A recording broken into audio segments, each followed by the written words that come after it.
Hallelujah. துதிக்கிறோம் துதிக்கிறோம் துதிக்கிறோம் துதிக்கிறோம் துதிக்கிறோம். Hallelujah. துதிக்கிறோம் துதிக்கிறோம் துதிக்கிறோம் துதிக்கிறோம் துதிக்கிறோம். ஷலோம் சர்ச் சபையார் எல்லாரும் கர்த்தரான இயேசு கிறிஸ்துவின் நாமத்தினால் உங்களை யாவரையும் இந்த நாளிலே இந்த செவ்வாய்க்கிழமை வேத ஆராய்ச்சி நேரத்துக்கும் ஜபத்துக்கும் அன்போடு வரவேற்கிறேன். கர்த்தர் நல்லவர். ஹல்லேலூயா. நம்ம ஆராதிக்கிற தேவன் அற்புதமானவர், அதிசயமானவர். நம்ம ஆராதிக்கிற தேவன் ஜீவன் உள்ளவர். ஆராதிக்கிற தேவன் நம்மோடு கூட கூடாரம் செய்ய வந்திருக்கிறார். இங்கிலீஷில் சொல்லுவார்கள் God tabernacle with us. Amen. இந்த வாரம் ரொம்ப ஒரு முக்கியமான வாரம். நாம் திருவிந்து பங்கு கொள்ளுவதற்கு நாம் நம் உள்ளங்களை ஆயத்தப்படுத்தி கொண்டிருக்கிறோம். சபையார் எல்லாரும் இந்த நாளிலே கூட நம்ம கண்களை மூடி நாம் இப்பொழுது நாம் ஜெபிக்க போகிறோம். Let's prepare our hearts. This week is going to be communion service. I hope and pray that each and every one of us can prepare ourselves, okay, prepare to partake of the communion for our blessing. Amen. Hallelujah. Wonderful Jesus.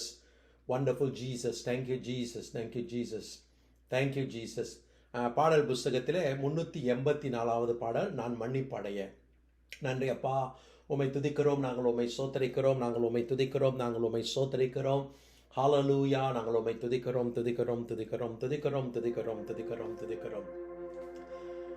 நான் மன்னிப்படைய நீ தண்டிக்கப்பட்டீர், மீட்படைய நொறுக்கப்பட்டீர். நான் மன்னிப்படைய நீ தண்டிக்கப்பட்டீர், மீட்படைய நொறுக்கப்பட்டீர். நீதிமானாக பலியானீர், நித்திய ஜீவன் தந்தீர். நீதிமானாக பலியானீர், நித்திய ஜீவன் தந்தீர். அன்பே பேரன்பே, அன்பே பேரன்பே,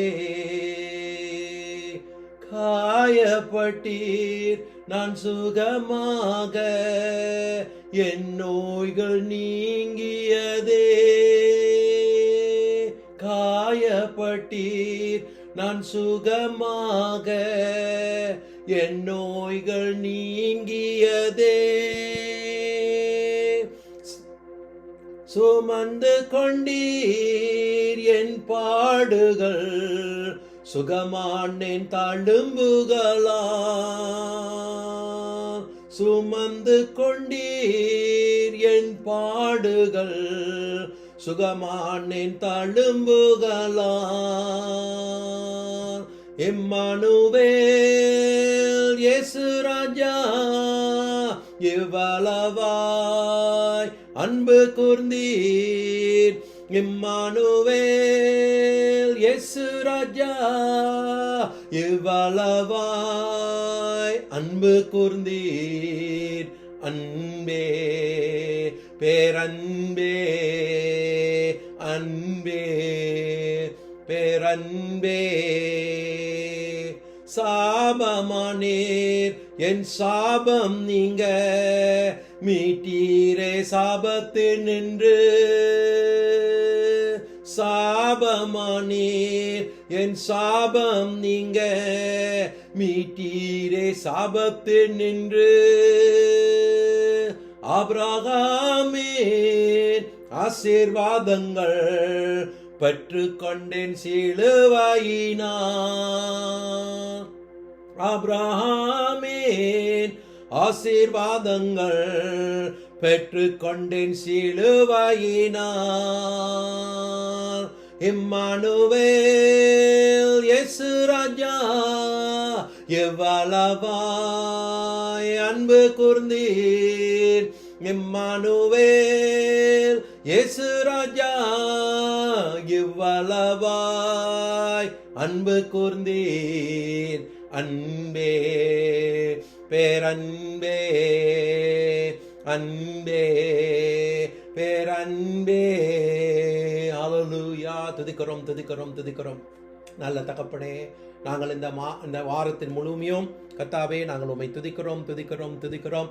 அன்பான தேவனே, நாங்கள் உம்மை துதிக்கிறோம். அப்பா தேவனே, இந்த வாரம் முழுவதும் அப்பா தேவனே கர்த்தாவே, ஹalleluya, எங்களை ஆண்டவரே அப்பா பிதாவே நாங்கள் சோதித்து ஆராய்ந்து பார்க்கிறோம். அப்பா தேவனே கர்த்தாவே, ஹalleluya, நாங்கள் உம்மை துதித்து நாங்கள் உம்மை சோதித்து ஆண்டவரே கர்த்தாவே எங்களை நாங்கள் சோதித்து ஆராய்ந்து பார்க்கிறோம். எங்கள் உள்ளங்களிலே எந்த ஆண்டவரே பாவம் கரை இருந்ததினால் அதை தயவாக மன்னித்து அதை எங்களுக்கு கழுவி எங்களுக்கு பரிசுத்தப்படுத்தும். இயேசு கிறிஸ்துவின் நாமத்தினால் அன்பான தேவனே, எங்கள் பாவங்கள், எங்கள் குற்றங்கள், எங்கள் குறைகள் எல்லாம் நாங்கள் அறிக்கை பண்ணுகிறோம். எங்கள் தவறு தப்பிதங்களை அறிக்கை பண்ணுகிறோம். அன்பான தேவனே, எங்களுக்கு சுகவீனமாக்குறோம், பலவீனப்படுத்துகிற எந்த குற்ற கரையாக இருந்தாலும் அதெல்லாவற்றையும் அன்பான தேவனே நீர் எங்களை சுகப்படுத்துவதற்காக நன்றி. மன்னித்து உம் ரத்தத்தினால் எங்களை கழுவி எங்களை பரிசுத்தப்படுத்தும்.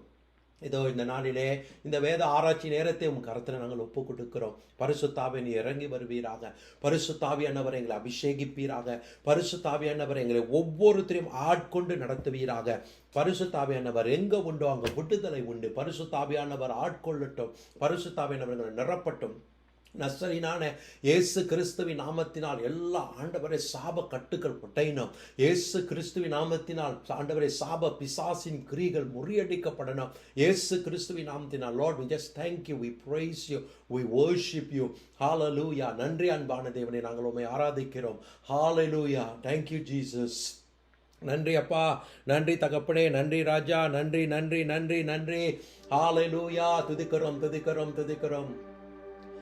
நன்றி செலுத்துவோம் நாம், நன்றி பரிசுத்தர்க்கே, நமக்கு கொடுத்திட்டாரே தமைந்த நாம் இயேசுவே.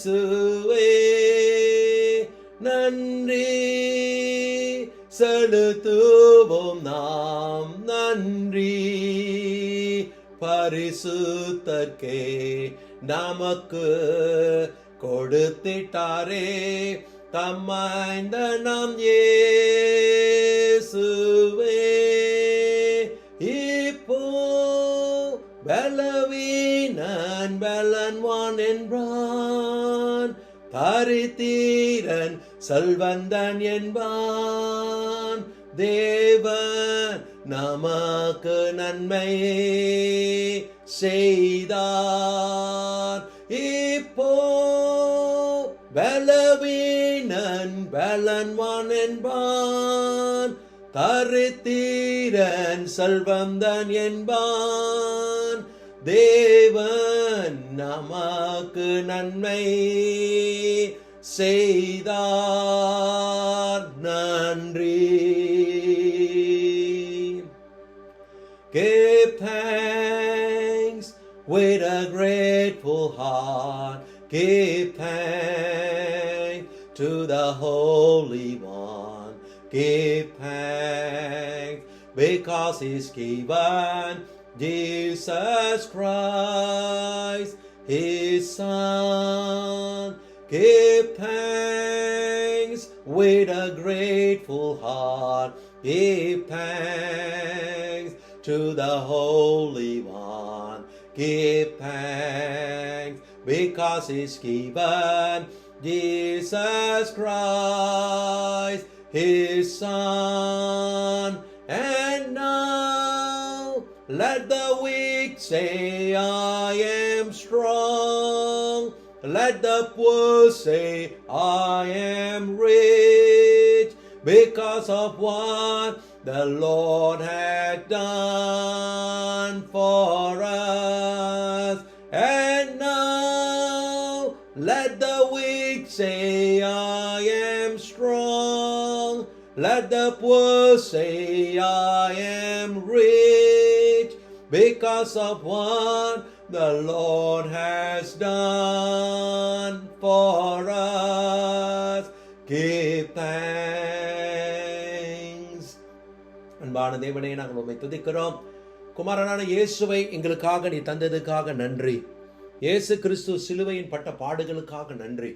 எங்களுக்காக அவர் அடிக்கப்பட்டார், எங்களுக்காக அவர் காயப்பட்டார், எங்களுக்காக அவர் நொறுக்கப்பட்டார். ஹல்லேலூயா. எங்களை மீட்டெடுக்க ஆண்டவரே தம் சொந்த இரத்தத்தை சிந்தினார். ஆண்டவரே எங்களும் சொந்த ஜனமாக மாற்ற ஆண்டவரே சங்க சரீரத்திலே அவர் பாடுபட்டார். தேவனாக கர்த்தாவே, உம்முடைய அன்புக்காக நாங்கள் நன்றி செலுத்துகிறோம். உம்முடைய நல்ல அந்த அன்புக்காக நாங்கள் நன்றி செலுத்துகிறோம். கிறிஸ்துவின் அன்புக்காக நாங்கள் நன்றி செலுத்துகிறோம். கிறிஸ்துவின் அன்பினால் எங்களை நிரப்போம். கிறிஸ்துவின் பாவ மன்னிப்பின் நிச்சயத்தினால் எங்களை நிரப்போம். எங்கள் குற்ற குறைகளை மன்னியும். தேவாதி தேவனே, பாவ கரைகளை ரப்பத்தினால் கழுவி எங்களை பரிசுத்தப்படுத்தும்.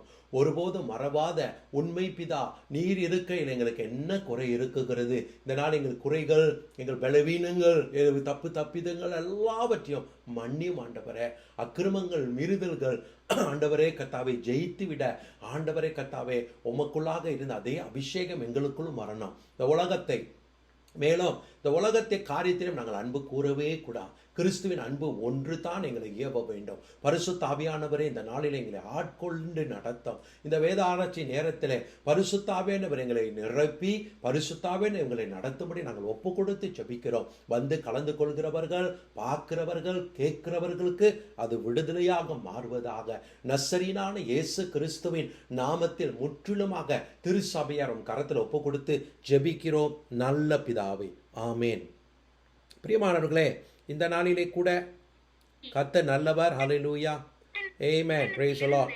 ஆமென். கர்த்தர் நல்லவர். ஹல்லேலூயா. இந்த வாரம் முழுதுமாக வேதத்தை ஆராய்ந்து ஜெபத்திலே காத்திருங்கள். ஜெபத்திலே எல்லா ஐத்தியங்களும் செய்யுங்கள். ஜெபத்திலே தளித்திருங்கள். ஹல்லேலூயா. நம் இந்த மாதம் முடிந்து, இந்த 9ஆம் மாதம் முடிந்து நாம் அக்டோபர் மாதம் கால எடுத்து வைக்கும் போது நாம் திருவிருந்திலே நாம் பங்கு கொள்வோம். பிரியமானவர்களே, உலகம் எங்கும் நாம் பார்க்கும்பொழுது பயங்கரமான கொடூரமான வியாதி இன்னுமாக தீவிரமாக பரவி கொண்டிருக்கிறது. நாம் அதில் எல்லாத்திலையும் இருந்து காப்பாற்றப்பட வேண்டும் என்றால் நம் மேலே கிறிஸ்துவின் ரத்தம் பூசப்படணும். நாம் மட்டுமல்ல, பெற்றோர்களாக நாம் நம் பிள்ளைகள் மேலும் இந்த ரத்தம் பூசப்படணும். பிள்ளைகள் தயவு செய்து ஒத்துழைத்து இந்த ரத்தம் பூசப்பட நாம் ஒப்பு கொடுப்போமாக. ஒவ்வொரு வீடுகளிலும், ஒவ்வொரு ஆத்மாக்கள் மேலேயும், ஒவ்வொரு குடும்பத்தின் மேலேயும் இந்த ரத்தம் பூசப்படணும். இந்த திருவிருந்து ஆராதனை நீங்கள் அசட்டியா எண்ணாதபடி குடும்பமாக வந்து அதை பங்கு கொள்ளுங்கள். அது நமக்கு நல்ல ஆசீர்வாதமாக இருக்கும். ஹல்லேலூயா. ஆமென். இன்று நாம் தொடர்ந்து இந்த வேத ஆராய்ச்சிக்கு நாம் கடந்து போகிறோம். பிரியமானவர்களே, இன்று நாம் தொடர்ந்து ஆதியாகமம் 15ஆம் அதிகாரத்தில் இந்த வேத ஆராய்ச்சியிலே நாம் ஜெனசிஸ் சாப்டர் 15 என்று 7 21 வரை நாம் தியானிக்க போகிறோம். எல்லாரும் கவனத்தோடு நாம் கேட்போமாக.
Amen. Praise the Lord. Amen. Praise the Lord. Amen. ஆங்கிலத்திலையும் வாசிச்சிடுறேன் ஒரு தடவை. Okay.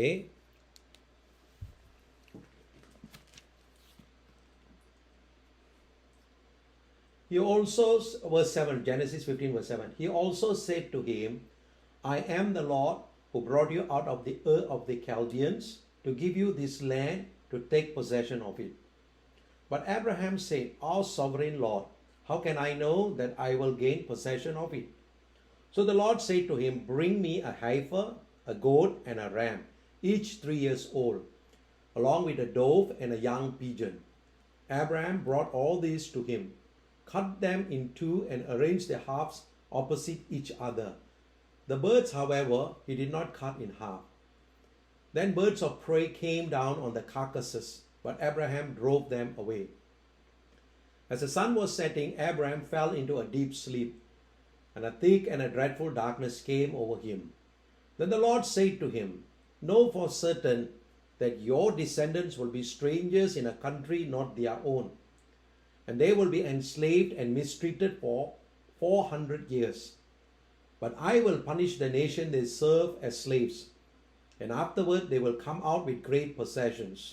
You, however, will go to your fathers in peace and be buried at a good old age. In the 4th generation, your descendants will come back here, for the sin of the Amorites has not yet reached its full measure.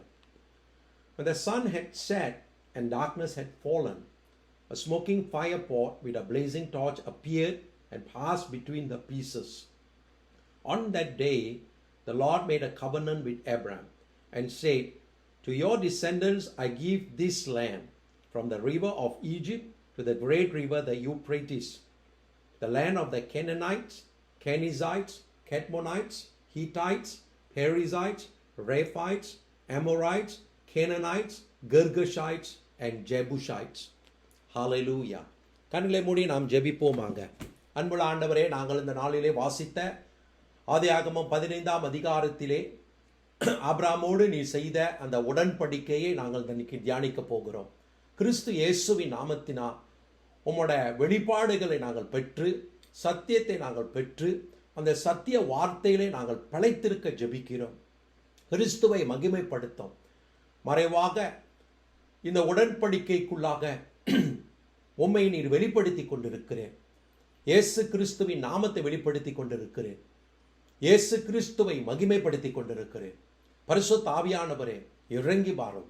ஒவ்வொரு வீட்டுக்குள்ளும் இந்த வசனங்கள் கேட்கும் பொழுது அவர்களை ஆண்டவரே இந்த வசனங்கள் ஜீவனும் வார்த்தையாக பாய்ந்து அவர்களை சுகப்படுத்தி அவர்களை விடுதலையாக்கும்.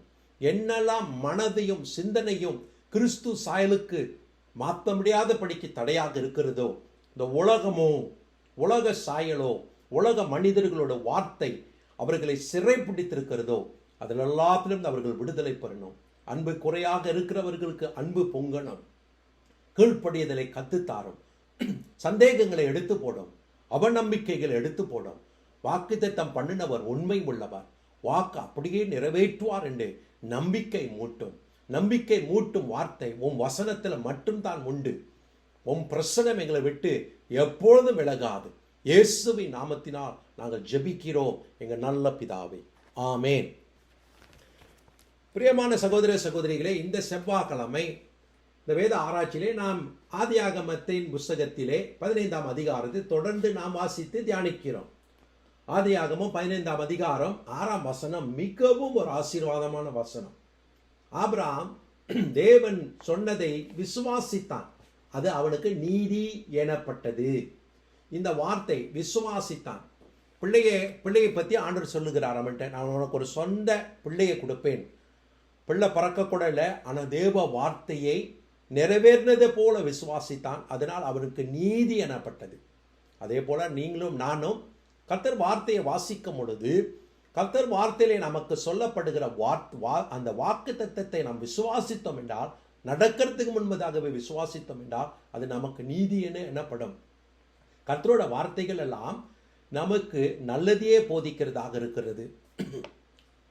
நாம் 1ஆம் வசனத்திலிருந்து 15ஆம் ஆதியாகமம் 15 1ஆம் வசனத்திலிருந்து 6ஆம் வசனம் வரையும் நாம் என்னத்தை கவனித்தோம் என்று சுருக்கமா, தேவனாகிய கர்த்தர் ஆபிரகாமோடு ஆபிரகாமுக்கு ஒரு சொந்த பிள்ளையை கொடுப்பேன், அவன் சொந்த பிள்ளைத்தான் புத்திர சுகிகாரத்தினால் அவனோட சகலவத்தையும் ஆசீர்வாதங்களை சுதந்திரவாளியாக பெற்றுக்கொள்வான்.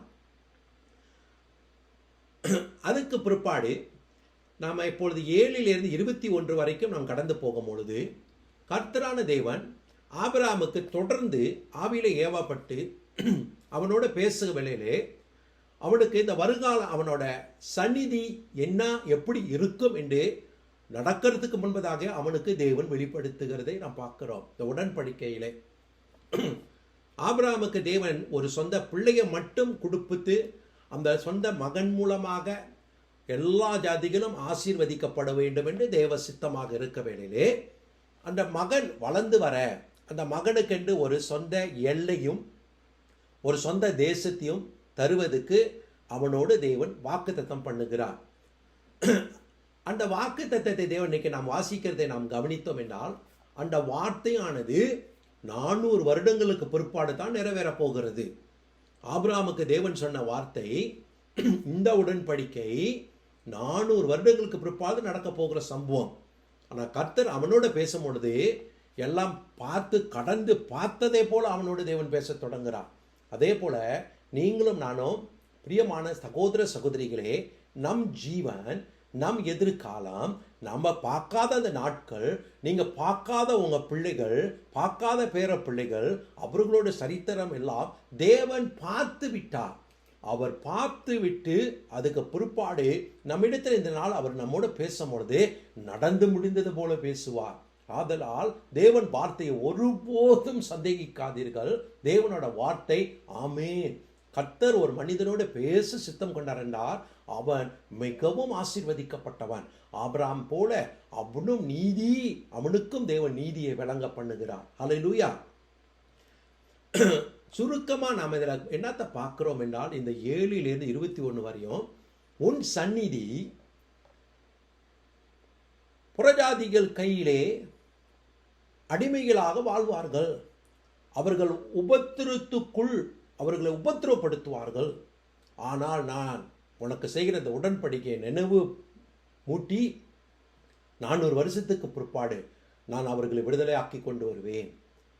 உன் சந்நிதிக்கு 400 வருடங்களுக்கு அந்நிய தேசத்திலே அவர்கள் அடிமையாய் வாழ்வார்கள், பாடுள்ளவர்களாக இருப்பார்கள்.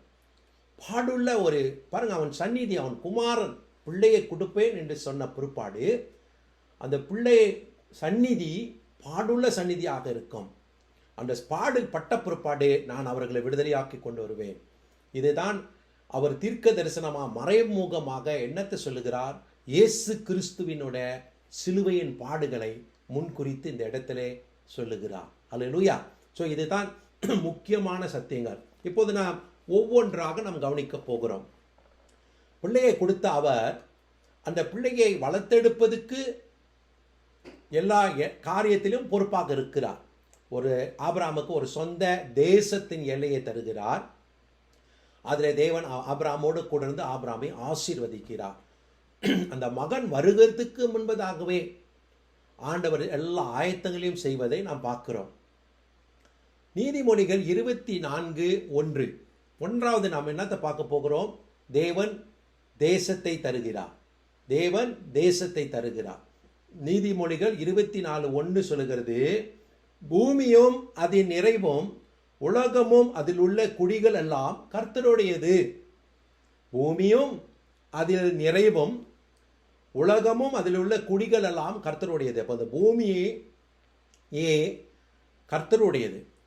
கர்த்தர் தான் சொந்தக்காரர். அவர் யாருக்கு இஷ்டமாக எந்த எல்லையை கொடுக்கணும்னு நினைக்கிறாரோ அவர் இஷ்டத்தின்படி கொடுப்பார். அவர் உரிமையாளர்.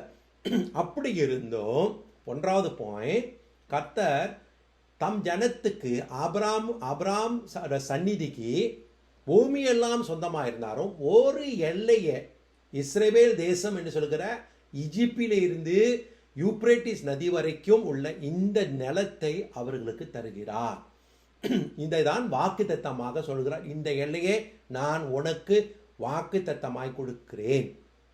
இதில் நாம் என்ன கற்றுக்கொள்கிறோம், பிரியமான தேவ ஜனமே, தேவன் ஒவ்வொரு மனிதனுக்கும் ஏற்றதை அவனுக்கு கொடுப்பது ஆசீர்வதிப்பது நிச்சயம்.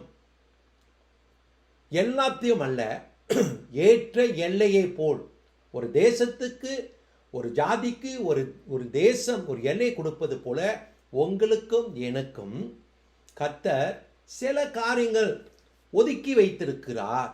அது தேவன் நமக்கு தருவார். பிரியமான தேவ ஜனமே, இதில் நாம் என்ன முதலாவது கற்றுக்கொள்ள வேண்டும்னா, எல்லா காரியங்களையும் பார்க்கறதெல்லாம் நாம் ஆசைப்பட்டு இச்சிக்க கூடாது.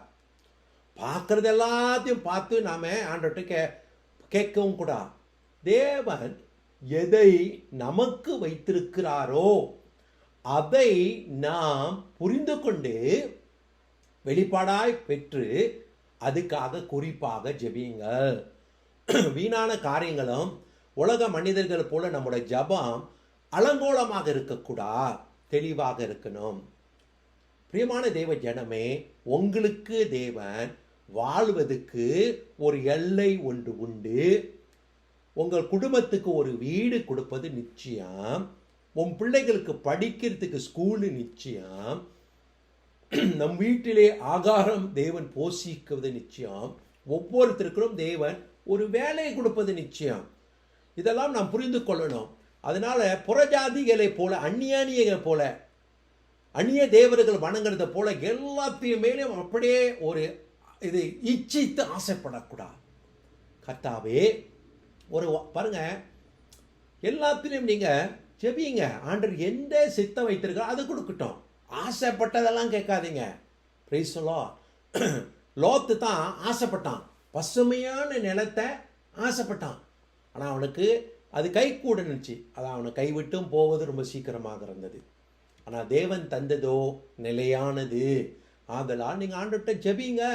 ஆண்டவரே அப்படின்னு ஜெபிங்க. என்ன வேணும், என்னத்தை படிக்கணும், பிள்ளைங்க எந்த துறையத்தில் படிக்கணும், அப்புறம் எந்த வேலையோ செய்யணும், எந்த இடையில வேலை செய்யணும், ஓகே, திருமண காரியங்களோ வீட்டு காரியங்களோ எந்த ஊழியம் செய்யணும் அப்படின்னு நீங்கள் ஜெபம் பண்ணுங்க. கர்த்தர் உங்களோட வெளிப்படுத்தி உங்களோட பேசுவார். இதுதான் உனக்கு அழைப்பு, இதுதான் உன்னோட வேலை. அதிலே நாம் கடந்து போவது தேவனோட சித்தமாக இருக்கிறது. ஸோ வாக்குத்தத்தம் பண்ணினார். அவங்களுக்கு பூமியே அவருக்கு சொந்தமாக இருந்தாலும் ஒரு எல்லையை அவர்களுக்கு வாக்குத்தத்தமாய் கொடுக்கிறார். ரெண்டாவது, ஆபிரகாம் கேட்குறான், ஆண்டவரே நான் எப்படி நான் இதை பெற்றுக்கொள்வேன்? அவனுக்கு இவ்வளோ நாள் விசுவாசமாக இருந்தவன் இப்போது சந்தேகமாக கேட்கறது போல இருக்கிறது. ஆண்டவரே நீங்கள் சொல்கிறீங்க, ஆனால் நான் இதை எப்படி பெற்றுக்கொள்வேன், எனக்கு எப்படி தெரியணும், எனக்கு தெரியணும்ன்றான். அப்போ ஆண்டவர் சொல்கிறார், இந்த உடன்படிக்கை, நான் உன்னோட ஒரு உடன்படிக்கை செய்ய போகிறேன், நீ உடன்படிக்கைக்கு நீ ஆயத்த பண்ணு. ஸோ ஆபிரகாம் ஆண்டவர் நோக்கி 3 வயது உள்ள என்னன்னு கொண்டு வரணும், கிடரையும் வெள்ளை ஆடையும் ஆட்டு கடாவையும், 3 வயது உள்ள 3 மிருகங்கள், ஓகே. அதுக்கு பிற்பாடு காட்டு புறவையும் புறா குஞ்சியும், ஓகே, 2 புறா 2 குருவிகள், 5 விதமான பலியை நீர் கொண்டு வந்து நீ ஆயத்த செய்கின்றார். என்ன செய்யணும்னு சொல்ல, ஆபிரகாமுக்கு தெரிந்தது, தேவன் உடன்படிக்கை செய்யும் பொழுதெல்லாம், அந்த உடன்படிக்கையை செய்யும் பொழுதெல்லாம் இரத்த சாட்சியோடு தான் தேவன் உடன்படிக்கை செய்வார், பலியோடு தான் உடன்படிக்கை செய்வார் சொல்லி அவர் என்ன செய்கிறார், அந்த கிடரையும் வெள்ளை ஆடையும் ஆட்டுக்கடாவையும் பாதியாக வெட்டி 2 பங்கா பிரித்து, அவரே நடுவில் ஒரு மனிதன் நடக்கிற பாதையில் 2 பங்காக வைத்து, புறாக்களையும் அந்த காட்டு குருவியும் அவர் பிரித்து வைக்கவில்லை. அதை ஒரு பக்கெட்டில் ஒன்று அதை வெட்டவில்லை, ஏன்னா அது சிறிதாக இருந்ததுனால் அது 2 பக்கெட்டு வைத்து ஆபிரகாம் பலியை ஆயத்தம் பண்ணிட்டார். ஆபிரகாம் அதெல்லாம் வெட்டி ஆயத்தம் பண்ணது வந்து ஆபிரகாமுக்கு முன்பிதாக்கள் போதித்திருக்கார்கள். இரத்த பலியின் மூலமாகத்தான் தேவன் உடன்படிக்கை செய்வார். அதனால் தேவனிடத்தில் நாம் வரும் பொழுது நாம இரத்த பலியோடு வரணும் என்று சொல்லி ஆட்டுக்குட்டியை பலியாக கொண்டு வர தேவன் கட்டளையிட்டது போல அவர்கள் இரத்த பலியோடு அவர்கள் காத்திருக்கிறார்கள். அப்போது அவன் பலியெல்லாம் சென்ற பிற்பாடு அவன் ஆயத்தமாயிட்டான். எத்தனை மணிக்கு ஆண்டவர் இருந்த சொன்னார்கள், ஒரு அதிகாலையிலே சொல்லியிருப்பார்கள். ஸோ ஒரு 10 மணிக்கெல்லாம் அவன் ஆயத்தமாகிவிட்டான். ஆயத்தமான பிற்பாடு அதெல்லாம் கொஞ்ச நேரம் செஞ்சோடனே ரத்த கரை அவன் பகுதியை வெட்டும் போது ரத்தம் 2 பெரிய பெரிய மிருகங்க பலியான ரத்தம் ஊறி போகுது, ஓடுது. ஸோ காட்டு பறவைகள் இந்த தேவன் அவன் பலியிட்டு காத்திருக்கிறது மேலே பச்சிக்க வருது. அவன் என்ன செய்கிறான்? அவன் அது மத்தியிலே நடக்கிறான். நடந்து அவன் அந்த காட்டு பறவைகள்லாம் துரத்தி கொண்டே இருக்கிறான். அவன் மத்தியில் நடக்கும் போது அவனுக்கு ஒரு எண்ணம், ஆண்டவர் இறங்கி வருவார், இறங்கி இப்போது என் கூட நடந்து அந்த உடன்படிக்கை செய்வார் என்று அவன் நடந்து காட்டு பறவைகளெல்லாம் துரத்தி கொண்டு இருக்கிறான். பலியை தீட்டுப்படுத்தாதபடி பறவைகள் வரும். நம் பலியை தீட்டுப்படுத்துவதற்கு பறவைகள் வரும், பட்சிக்கிறதுக்கு பறவை வரும். இப்போ கூட நம்ம தேவனை ஆராதிக்க வாஞ்சிக்கிறோம், ஆராதிக்க நாம் புறப்பட்டு போகிறோம், உபவாசம் இருந்து ஜெபிக்கிறோம், திருவிருந்தை பயபக்தியோடு பங்கு கொள்ளணும் என்று. அநேகர் வாழ்க்கையில் எஸ்பெஷலி நாம் இன்னும் விசுவாசம் உறுதியாக இல்லாத நேரத்தில் காட்டு பறவைகள் போல் சத்ரு வருவான். சத்ரு நம்ம அந்த பலியை தீட்டுப்படுத்துவதற்கு, கொத்துவதற்கு, தின்பதுக்கு வருவான். நாம் தான் அதை துரத்தினோம். ஆபிரகாம் தான் உதறி தள்ளணும், பாவங்களை உதறி தள்ளணும். ஆபிரகாம் தான் பலியை பரிசுத்தமாய் காத்து கொள்ளணும். தேவனுக்கு செலுத்த வேண்டியதிலே எந்த தீட்டு வராதபடி ஆபிரகாம் அதன் மத்தியில் நடந்து துரத்தி கொண்டிருக்கிறார். பிரியமான தேவ ஜனமே, அவனை அதை துரத்தி நடந்து கொண்டிருக்கும் போது ஆண்டவர் வருவார் சொல்லிக்கொண்டே நடந்து கொண்டிருக்கிறான். ஆனால் ஆண்டவர் 10 மணி 12 மணிக்கு 10 மணிக்கெல்லாம் ஆயத்தம் பண்ணினது வரவே இல்லை. அது என்னத்தை குறிக்கிறதுனால், பிரியமான தேவ ஜனமே, நாம் பொறுமையோடு காத்திருக்கணும். தேவன் தம் நேரத்தின் படித்தான் அவர் தன் காரியத்தை செய்வார். மாலை வந்தோடனே, இருள் வந்தோடனே தான் தேவன் இறங்கி வர்றார். அப்படின்னா அவர் ஒரு தீர்மானம். ஆபிரகாம் சொல்ல, நான் மாலையில் தான் வருவேன்னு சொல்லவே இல்லை, இருட்டில் தான் நான் வருவேன்னு சொல்லவே இல்லை. அப்படின்னா அவன் மணி ஒரு 6 மணிக்கு ஆயத்தங்கள் செஞ்சிருப்பான், சொல்லவே இல்லை. தேவனுக்கு தம்மோட வாக்கு தத்தத்தை செய்யவும், வாக்கு தத்தத்தை நிறைவேற்றவும் அவர் ஒரு ஏற்ற நேரம், ஏற்ற காலத்தை முன்குறித்திருக்கிறார். அவர் நேரத்தின்படி அவர் செய்வது மகிமையும் நமக்கு ஆசீர்வாதமாக இருக்கும். நாம் அவசரத்தின்படி, நம் நினைவுகள் படி, அவசர சிந்தனையாக நாம் என்னத்தெல்லாம் கையிட்டு செய்கிறோமோ அது மகிமையாக இருக்கா. காத்திருக்குவது, பொறுமையோடு காத்திருப்பது, விழித்து காத்திருப்பது நம்மோட வேலை. ஏற்ற நேரத்தில், ஏற்ற காலத்தில் கர்த்தர் நன்மையை செய்வார். கர்த்தரோடு பலத்த கரத்தில் அடங்கிருங்கள், ஏற்ற காலத்தில் தேவன் உங்களை உயர்த்துவார். நம்ம இந்த 1 பேதுருல வாசித்திருக்கிறோம். பிரியமான தேவ ஜனமே, அதனால் நமக்கு அதிகமான பொறுமை தேவை. வாக்குத்தத்தங்கள், ஆசீர்வாதங்களை பெற்றுக்கொள்வதற்கு பொறுமையாயிருங்கள். தேவன் சொன்னதின்படி செய்வது நிச்சயம் ஏற்ற காலத்திலே செய்வார். பொறுமையாயிருங்கள். எல்லாரும் சொல்லிக் கொடுங்க, நான் கர்த்தருக்குள்ளாக மனமகிழ்ச்சியாக மட்டுமில்லை, அவரோட வார்த்தைக்கு நான் பொறுமையாக இருக்கணும், பொறுமையாய் காத்திருக்கணும். ஸோ தேவன் ஏற்ற நேரத்தில், ஏற்ற காலத்தில் அதை செய்வார். 3வது, அந்த உடன்படிக்கை தேவன் உறுதிப்படுத்த வருகிறார். இருள், ராத்திரி ஆகுது, ஆபிரகாம் நடந்து கலப்படைந்துட்டார்.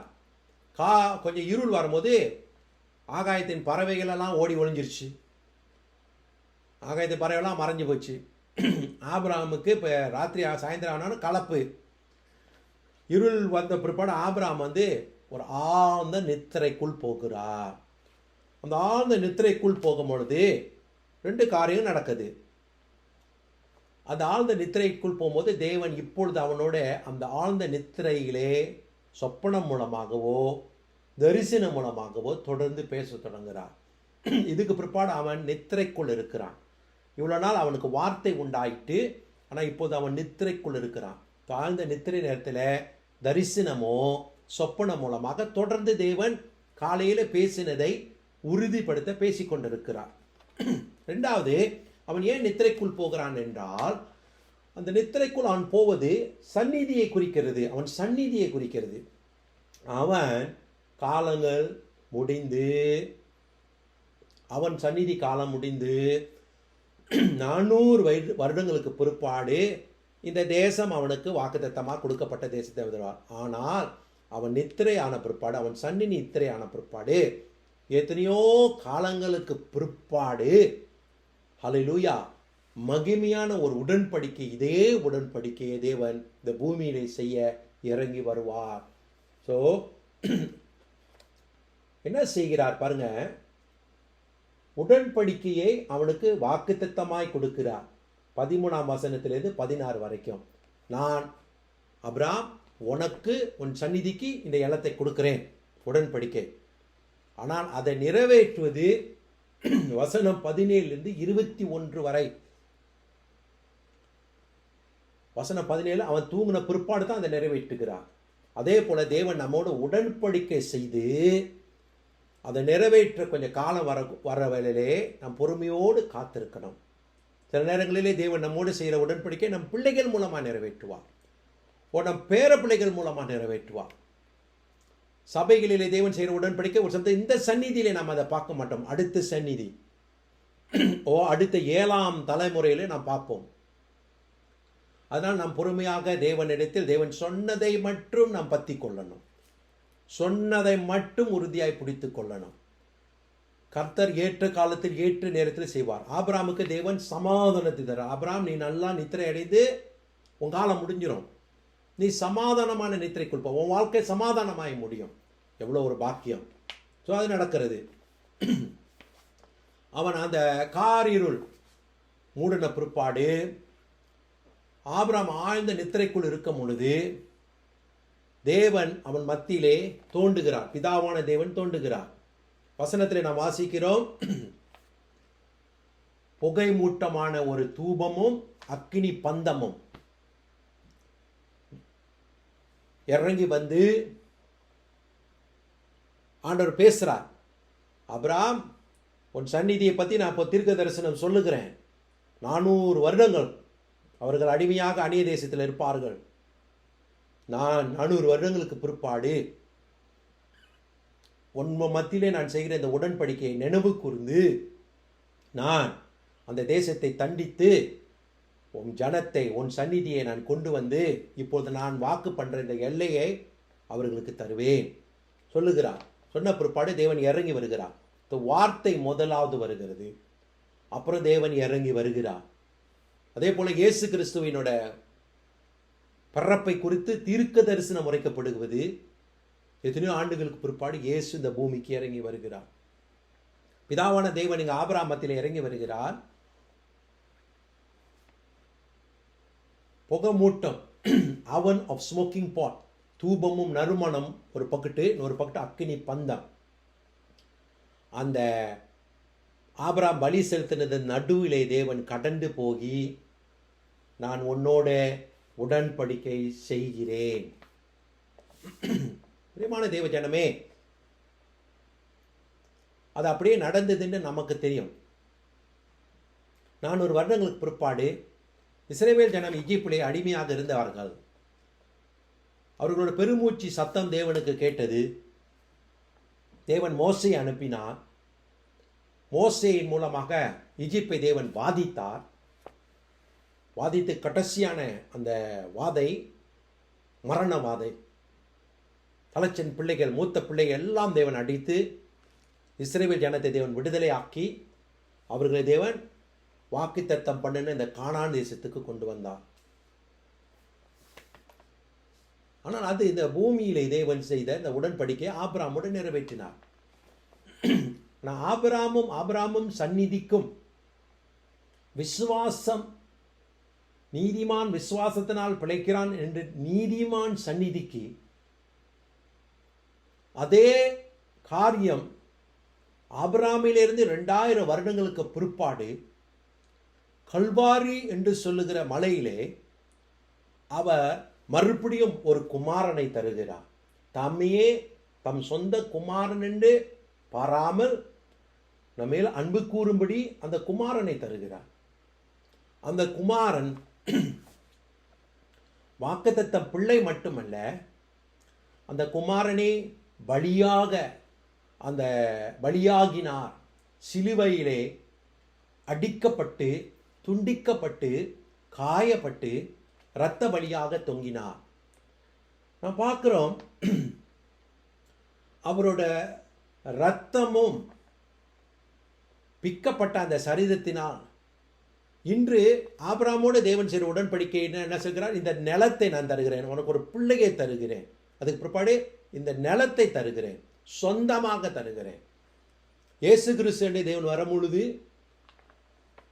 அதே பலி அங்க தேவன் பாவ மன்னிப்பை நமக்கு தருகிறார், நித்திய ஜீவனை நமக்கு தருகிறார்.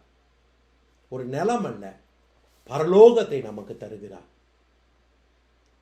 அதே மாதிரி ஆபிரகாம் அந்த பலியை செய்து காத்திருக்கும் போது எப்படி காரிருள் பூமியை நிரப்புனதோ, அதே போல இயேசு கிறிஸ்து மரிக்கும் பொழுது நாம் வேதத்தில் வாசிக்கிறோம், 6ஆம் தலை மணி நேரத்தில் இருந்து ஒரு காரிருள் பூமியை சூழ்ந்திருந்ததாம். மத்தேயு 27:45-54, மார்க்கு 15:33 வசித்தீங்க என்றால், இயேசு சிலுவையில் தொங்கும் போதே லமா லமா சபா சத்தனி என்று சொல்லும் பொழுது காரிருள் அந்த பூமியை மூடினது, நல்ல நடுக்கம். என்னென்னா தேவன் இறங்கி வருகிறார்.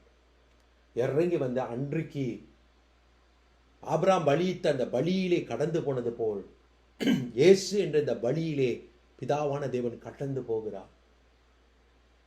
நீதிமான் பிள்ளைகளுக்கு வாக்குத்தத்தம் பண்ணின நித்திய ஜீவன், பாவ மன்னிப்பு, பரலோக ராஜ்யம், இது மூன்றும் கொடுக்கும்படி அன்று ஆபிரகாமினோட சந்நிதி எப்படி தேசத்தை சுதந்தரித்தார்களோ அதே போல் இன்று நீங்களும் நானும் விசுவாசத்தினால் நம் பாவங்கள் மன்னிக்கப்படவும் நித்திய ஜீவன் அடையவும் பரலோகம் நமக்கு சொந்தமான தேசமாக அவர் தந்திருக்கிறார். பிரியமான தேவ ஜனமே, அன்று ஆபிரகாம் மத்தியில் அவன் ஆழ்ந்த நித்திரை தரிசனத்தில் அவன் தூங்கி கொண்டிருக்கிறான். தரிசனத்தில் தான் இவ்வளவும் பார்க்குறான், தூங்கிட்டான். தூக்கத்தில் அவன் சொப்பனமோ தரிசனத்தில் பார்த்து கொண்டிருக்கிறான். பிரியமான தேவ ஜனமே, கொஞ்சம் சிந்திங்கள். என்னத்தை நாம் பார்க்குறோம்? ஆபிரகாம் தரிசனத்தில் பார்க்கும்போது தூபமும் நறுமமும், தூபம் பொங்கும் ஒரு கிளாசம், அக்கினி பந்தம், 2 பொருள் பிடித்து ஒரு நபர் கடந்து போகிறார். அப்போஸ்தலனான யோவான் வெளிப்படுத்தின புத்தகத்திலே அவனும் ஒருவரை தரிசிக்கிறான். அவர் யாரை தரிசிக்கிறார்? ஆண்டவரான இயேசு கிறிஸ்துவை தரிசிக்கிறார். ஆண்டவரான இயேசு கிறிஸ்து எப்படி இருக்கிறார்? அக்கினி ஜுவாலை உள்ள பாதம், இடுப்பு கீழெல்லாம் நெருப்பு பாதம். ஆனால் அவர் கையில் என்ன இருந்தது? 7 நட்சத்திரங்களும் 7 பொன் கொத்து விளக்கும் இருந்தது. ஒரு பக்கத்து பார்த்தீங்கன்னா அந்த பொன் கொத்து விளக்கு நெருப்பு எரிந்து கொண்டிருந்தது. இங்கிட்டு 7 நட்சத்திரம் கையிலே ஏந்தி இருக்கிறார். அப்போஸ்தலனான யோவான் தரிசனத்திலே அதே தோட்டம், அதே மகிமை, அதே அக்கினி ஜுவாலை. ஆனால் கையில் இப்பொழுது 7 பொன் கொத்து விளக்குகள், 7 நட்சத்திரங்கள். அது என்னத்தை குறிக்கிறது? அவரோட திருச்சபையும் திருச்சபையில் இருக்கிற ஊழியர்கள் கையிலே பிடித்திருக்கிறார். ஏன்னா இந்த உடன்படிக்கை தேவ ஜனமான தம் ஜனம், தம் சொந்த ஜனம், ஊழிய ஜனம், தேவ ஜனம், சபையின் ஜனம், சபையும் ஊழியக்காரன், சபையும் ஊழியக்காரன், சபை ஒரு ஊழியக்காரன். நமக்கு ஒரு ஊழியம் உண்டு. அந்த உடன்படிக்கையை தான் இந்த வாரத்திலே நம்ம திருவிருந்திலே நாம் புதுப்பித்து பகல போகிறோம். ஸோ நம்ம அங்கே போகும்பொழுதெல்லாம் திருவிருந்து ஆராதனை மத்தியில் எல்லாம் இந்த 2-3 காரியங்கள், ஒன்று ஆபிரகாமோடு தேவன் செய்த உடன்படிக்கை, அதுக்கு பிற்பாடு கல்வாரியிலே ஆண்டவரான இயேசு கிறிஸ்து மரித்த, தன்னை ஒப்பு கொடுத்த அந்த பாடுகள் நிறைந்த அந்த உடன்படிக்கை, வரப்போகிறவர் கையில் ஏந்தி கொண்டிருக்கிற நட்சத்திரமும் 7 பொன் குத்து விளக்கையும் அந்த உடன்படிக்கை. ஆண்ட பிதாவான தேவன் எல்லாத்தையும் பார்த்துட்டார். அவருக்கு புதுமை ஒன்றுமில்லை. அவர் கொடுத்த தீர்க்க தரிசனவாத நடந்து முடிந்தது போல பேசுகிறார். இயேசு வரும் பொழுது யாரெல்லாம் அவரோடு எடுத்துக்கொள்ளப்படுவார்கள் என்று பிதாவான தேவன் பார்த்துட்டார். பார்த்ததை நமக்கு சொல்லுகிறார்.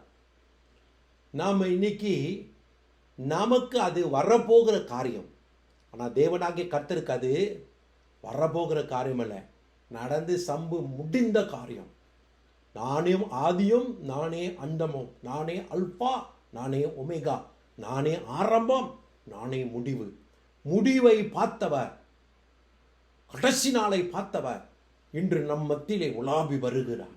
அதனால தான் அந்த திருவிருந்து ஆராதனை நமக்கு ரொம்ப முக்கியம் பிரியமானவர்களே. திருவிருந்து ஆராதனையை நம்ம வாஞ்சிக்கணும். ஏன்னா எல்லாத்தையும் பார்த்தவர் நம்ம மத்தியிலே வந்து அந்த உடன்படிக்கையை நினைவு மூட்டுகிறார். திருவிருந்தில் நம்ம வரும்பொழுதெல்லாம் ஒரு பயபக்தியோடு ஒப்பு கொடுத்தலோடு வந்து இந்த ஆசீர்வாதத்தின் குறித்த ஜனமாக நம்மை நாம் அர்ப்பணித்து ஒப்பு கொடுக்கணும். நான் சொன்னது போல ஒவ்வொரு காரியங்களிலும் நமக்கு ஒரு பாடம். ஒன்றாவது, உலகம் எல்லாத்தையும் இச்சித்து ஆசைப்படாதீர்கள். நமக்கு என்று தேவன் பங்கு கொடுக்கிறதை மற்றும் அவர் சொல்லுவார், வெளிப்படுத்துவார். அதை குறித்து மட்டும் கருத்தாக குறிப்பாக ஜெபம் பண்ணி திருப்தி அடையுங்கள். பிரியமான தேவஜனமே, திருப்தியாக தேவனோட வாழ்வது தான் மிகவும் ஆசீர்வாதமான வாழ்க்கை. கர்த்தருக்குள்ளாக திருப்தியும் மனமகிழ்ச்சியாக இருப்பது தான் நம்மோட அழைப்பு. ஹல்லேலூயா. இரண்டாவது, தேவன் ஏற்ற காலத்தில் ஏற்ற நேரத்தில் அவர் வாக்கு தத்தத்தை செய்யவோ வாக்கு தத்தத்தை நிறைவேற்றவோ முன்குறித்திருக்கிறார். ஆபிரகாமிட்ட செய்யும்போது 400 வருஷம் சென்ற பிற்பாடு தான் அது நடக்கும்னு சொன்னது போல, இன்று உங்களும் என்னையும் உங்கள் சந்நிதியும் என் சந்நிதியும் உயர்த்தி வைப்பேன், ஆசீர்வதிப்பேன். என் சந்நிதியிலே அவர்கள் நீதிமான்கள் எண்ணப்படுவார்கள், அவர்கள் என் ஜாதி என் ஜனம் என்ன எண்ணப்படுவார்கள் என்று சொல்வது ஏற்ற காலத்திலே நிறைவேறும். நான் உன்னை ஆசீர்வதிப்பேன், சபையை ஆசீர்வதிப்பேன் என்று சொல்லும் பொழுது அது ஏற்ற காலத்தில் அது நடக்கும். நம் கண்கள் காணுவோம்.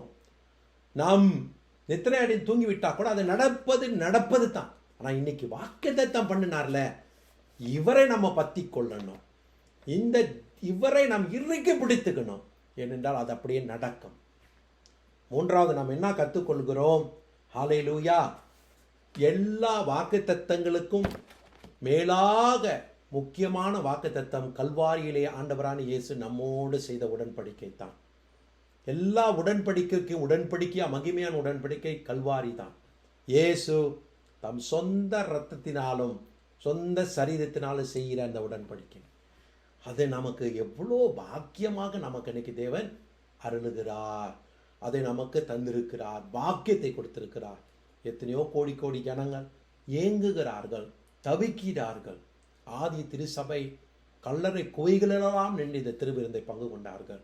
நமக்கோ திறந்த வாசல், திறந்த சபை, ஊழியர்கள் வந்து நம்மை ஆசீர்வதித்து நமக்கு அப்பத்தை பிட்டு கொடுக்கிறார்கள். ஓடோடி வாருங்கள், தாமதம் பண்ணாதீர்கள், ஒருவர் உற்சாகப்படுத்துங்கள். திருவிருந்து ரொம்ப முக்கியம். இந்த வார திருவிருந்திலே நீங்கள் எல்லோரும் போய் பங்கு கொண்டு தேவ ஆசீர்வாதத்தை பெறுங்கள். இறுதியாக, இயேசு வருகை நிச்சயம். கல்வாரியில் மரித்த இயேசு எடுத்துக்கொள்ளப்படும் பொழுது, ஆகாயத்துக்கு எடுத்துக்கொள்ளப்படும் போது, அங்கே சீடர்களாம் அந்த ஒலிவு மலையில் அப்படியே அந்தாந்து பார்த்துருக்கிறார்கள். அப்போ தூதன் சொல்லுகிறார், இந்த இயேசு இப்படி எடுத்துக்கொள்ளப்பட்டவர் அப்படியே இறங்கி வருவார், மறுபடியும் வருவார். அன்றைக்கு அவர் வரும் பொழுது அந்த வருகை நாட்கள் அப்போஸ்தலனான யோவான் பார்க்கிறார். 7 நட்சத்திரங்கள், 7 பொன் குத்து விளக்குகள் கையில் பிடித்து வருகிறார். ஆபிரகாமோடு உடன்படிக்கை செய்யும்போது தூபம் தொட்டியும் அக்கினி பந்தமும், அதே தேவன், அதே மகிமை, ஆபிரகாமோடு பேசினவர், ஆபிரகாமோடு தரிசனமாகினவர், கல்வாரி சிலுவையிலே நமக்காக பாடுபட்டு அடிக்கப்பட்டு தொங்கினவர், மறுபடியும் வரப்போகிறேன் என்று சொன்னவர் வருவார். வர நாட்கள் நீங்களும் நானும் அவரோட வேலையாட்கள், அவரோட ஊழியர்கள். ஊழியக்காரனுக்கு தான் வருகிறார், சபைக்கு தான் வருகிறார். பிரியமான தேவஜனமே, ஆதலால் சபையிலே பக்தி விருத்தியாக ஒப்பு கொடுங்கள், சபையை ஆபாயப்படுத்திக் கொள்ளுங்கள், சபையை கட்டுங்கள், கர்த்தரோட நாமத்திலே அவர் ஊழியர்களாக மாறுங்கள், இணைந்து செயலாட்டப்படுங்கள். இணைந்து நீங்கள் செயலாட்டப்படும் பொழுது அவர் மகிமை அடைவார். கர்த்தரான தேவன் முடிந்ததை பார்த்து இன்றைக்கு தீர்க்க தரிசனம் சொல்லுகிறார். பாஸ்டர், எங்களுக்கு தேவன் தீர்க்க தரிசனம் சொல்ல வேண்டாம். உடன்படிக்கை இயேசு கிறிஸ்து நாமத்திலே கல்வாரி சிலுவையில் உடன்படிக்கை நினைவு கூறு. எல்லா தீர்க்க தரிசனங்களும் அந்த கல்வாரி ஊற்றிலிருந்து உனக்கு புறப்படும். உன் எதிர்காலம் அங்கிருந்து தான் ஆசீர்வாதம். அந்த ஊற்றை நீர் பெற்றிருந்தார், அந்த நித்திய ஜீவனை நீ பெற்றிருந்தார். அந்த நித்திய ஜீவனால வருகிற பரலோக ராஜ்யம் உனக்கு சொந்தமாகிவிடும். எண்ணத்தை குடிப்போம், எண்ணத்தை புசிப்போம், எண்ணத்தை உடுத்துவோம் என்று பயப்படாதீர்கள். உங்களுக்கு ஒரு மகிமையான ராஜ்யம் ஆயத்தமாக இருக்கு. இன்று நாள் கவலையை விட்டு விடுங்கள். இந்த உலக கவலை எம்மாத்திரம். இந்த உலக கவலை எம்மாத்திரம். அற்பமும் குப்பையாக இருக்குகிற இந்த உலக காரியத்தினால் சமாதானத்தை இழந்து விடாதீர்கள். அதை தூக்கி எறிந்து விட்டு தேவன் தருகிற சமாதானத்தினால் நிறைவை பெறுங்கள். தேவனோட வார்த்தையில் வருகிற விடுதலையை பெறுங்கள். கர்த்தரோட ஆவியினால மனமகிழ்ச்சி ஆகிருங்கள். கர்த்தர் உங்களோடு கூட இருக்கிறார். கர்த்தர் உங்களை ஆசீர்வதிப்பார். ஆபிரகாமின் தேவன் நம் தேவன், ஈசாக்கின் தேவன் நம் தேவன், யாக்கோபின் தேவன் நம் தேவன், எலியாவின் தேவன் நம் தேவன்.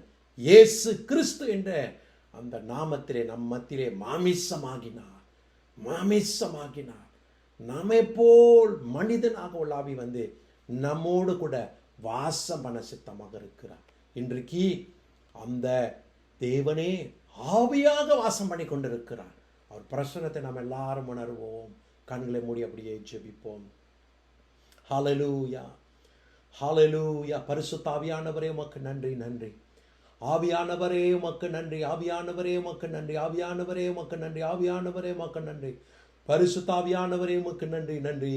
எங்களுக்குள்ளே வாசம் செய்யும் ஆவியானவரே, என்னாலில் உம் சித்தம் போல் நடத்தி செல்லும் ஐயா. எங்களுக்குள்ளே வாசம் செய்யும் ஆவியானவரே, என்னாலில் உம் சித்தம் போல் நடத்தி செல்லும் ஐயா. ஆவியானவரே, ஆவியானவரே, பரிசுத்த ஆவியானவரே, அல்லேலூயா.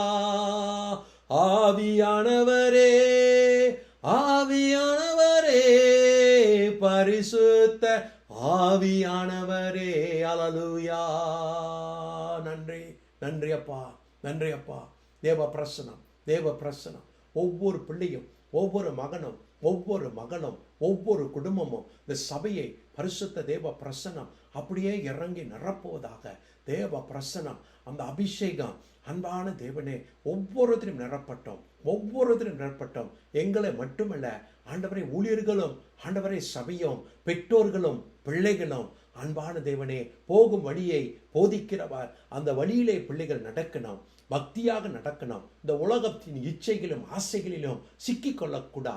எங்களுக்கு பரம எருசலேம், நித்திய நகரம், பரலோகத்து வரப்போகிற ராஜ்யம் எங்களுக்காக காத்திருக்கிறது. வாக்குத்தத்தம் பண்ணினவர் உண்மை உள்ளவர். நாங்கள் சுகந்தரிப்பது பரலோகமே. இந்த பூமி எல்லை எல்லாம் தேவனுக்கு சொந்தம்தான். ஆனால் தேவன் தந்த அந்த எல்லையிலே நன்றி இருதயமாக, நாங்களுக்கு தேவன் தந்த ஆசீர்வாதத்திலே நன்றி இருதயமாக எப்பொழுதும் தேவனுக்கு ஆண்டவரை மகிமை செலுத்தத்தக்க ஆண்டவரை இந்த பூமியிலே நீங்க வைத்திருக்கிற நோக்கம் உம்மோட வேலைக்காரர்களாக, ஊழியர்களாக, நீங்க கையில ஏந்தி நிற்கிற ஊழியர்களாக நாங்க செயலாட்டப்படணும். சபையானதை கட்டுங்க, குடும்பங்களை கட்டுங்க. தூரம் போன கெட்ட குமாரர்கள் மனம் திரும்பி வரணும். அன்பான தேவனே, இந்த திருவிருந்த ஆராதனைக்கு இருமனமாக இருக்கிறவர்கள், ஒப்பு கொடுக்காதவர்கள், இன்னும் ஆண்டவரே இதை பத்தி தெரியாதவர்கள் எல்லாரும் வந்து பங்கு கொள்ளணும். ஆண்டவரே, குடும்பம் முழுமையும் வந்து பங்கு கொள்ளணும். திருவிருந்து ரொம்ப முக்கியம் ஆண்டவரே. இந்த திருவிருந்து ஆராதனையில சபையார் ஆண்டவரே எல்லாரும் வந்து பங்கு கொள்ளணும். அன்பான தேவனே, உம்மோட கரத்தை கொண்டு பங்கு கொள்ளுகிற எல்லாரையும் ஆசீர்வதிங்கப்பா, நிரப்புங்கப்பா. அந்த உடன்படிக்கை நினைவு கூறுங்கப்பா. நீங்க எங்களோட கூட வாசம் பண்ணுங்கிறீங்க, நீங்கள் எங்களோட கூட இருக்கீங்க, நீங்கள் எங்களோட கூட செயலாட்டப்பட்டு கொண்டு இருக்கிறீங்க, நீர் ஆவியிலே உலாவி கொண்டிருக்கீங்க என்று எல்லாரும் உணர பண்ணும். நன்றி, சோத்திரம். நீங்க நல்லவர். இயேசு என்ற நாமத்தினால் ஆசீர்வதித்து ஜெபிக்கிறோம் நல்ல பிதாவே. ஆமேன், ஆமேன். சபையர் எல்லாரும் சென்று, என் ஆத்துமாவே கர்த்தரை சோத்ரி, முழுள்ளமே அவர் பரிசுத்த நாமத்தை சோத்ரி. என் ஆத்துமாவே கர்த்தரை சோத்ரி, கர்த்தர் செய்த சகல உபகாரங்களும் ஒருபோதும் மறவாது. ஆமேன். Praise the lord. இதே நேரத்தில் நாளைக்கு இங்கிலீஷ் ப்ரேயர் மீட்டிங் நடக்கும், வீட்டு சந்திப்புகள் நடக்கும். எல்லாத்துக்கும் ஜெபிங்கள். வியாழக்கிழமை மீண்டுமாக வேத ஆராய்ச்சியில் நாம் சந்திப்போம். கர்த்தர் உங்களை ஆசீர்வதித்து உங்களை தேவன் காத்து நடத்துவாராக. ஆமேன், ஆமேன். God bless you.